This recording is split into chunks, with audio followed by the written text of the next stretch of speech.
Donc là, ils ont simulé une panne de l'appareil, donc avec les cabines dans des cas défavorables, comme nous ici au-dessus d'une barre rocheuse.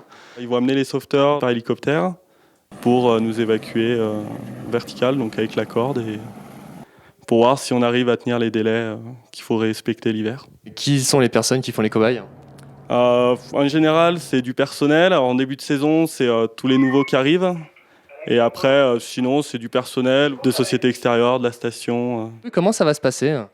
Eh ben, une fois que les secouristes seront arrivés sur la benne, ils vont mettre en place un descendeur qu'on appelle un descendeur RG10. C'est des descendeurs automatiques qui nous font descendre à 1,50 m au sol. Une fois vu que nous, on est positionné juste au-dessus d'une barre rocheuse, il y a 2 pisteurs qui sont en contrebas qui vont venir nous réceptionner. Donc il y en a un premier qui reste au pylône et un deuxième qui est vraiment sous la benne au niveau du goulet. Donc le premier pisteur va nous récupérer et le deuxième va nous faire remonter jusqu'au pylône en fait. Comme ça après on pourra repartir à pied tranquillement sur le plat. C'est une descente assez régulière donc c'est cool, ça fait pas peur. Le plus dur c'est le moment où on passe les pieds à l'extérieur. Il y a une petite appréhension mais après une fois qu'on est en l'air, qu'on se laisse descendre, ça va tout seul. Il n'y a pas d'à-coups, rien.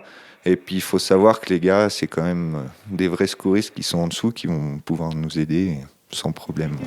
Bon ben, merci.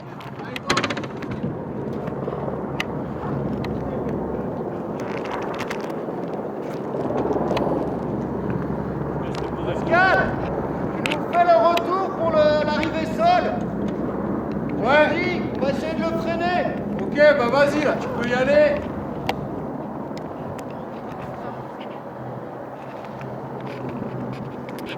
Salut, c'est la télé. Salut. Je sais pas si t'étais prévenu. Voilà. 5 mètres. 3 mètres.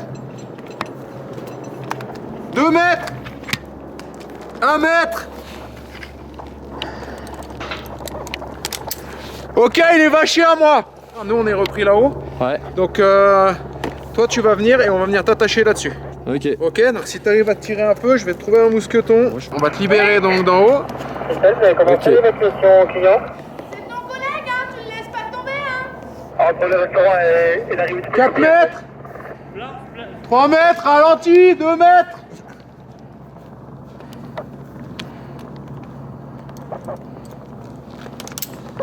Ok, au sol. Et combien de temps dure la totalité de l'opération? Aujourd'hui, une bonne heure, 1h30 facile, ouais, parce qu'il y a quand même pas mal de bennes. Et faut quand même laisser le temps aux secouristes de venir sur chaque benne pour pouvoir évacuer. Bonjour, monsieur. Il y a un peu de manip, il y a un peu les cordes à mettre en place, les descendeurs.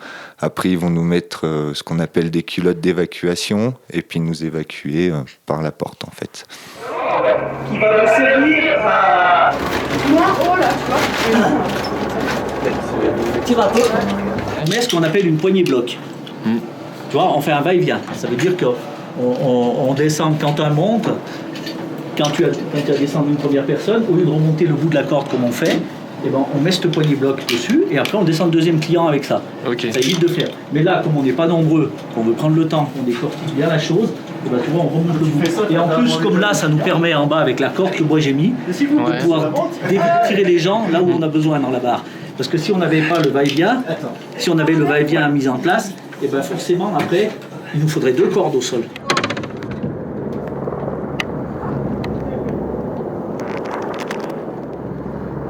Pascal,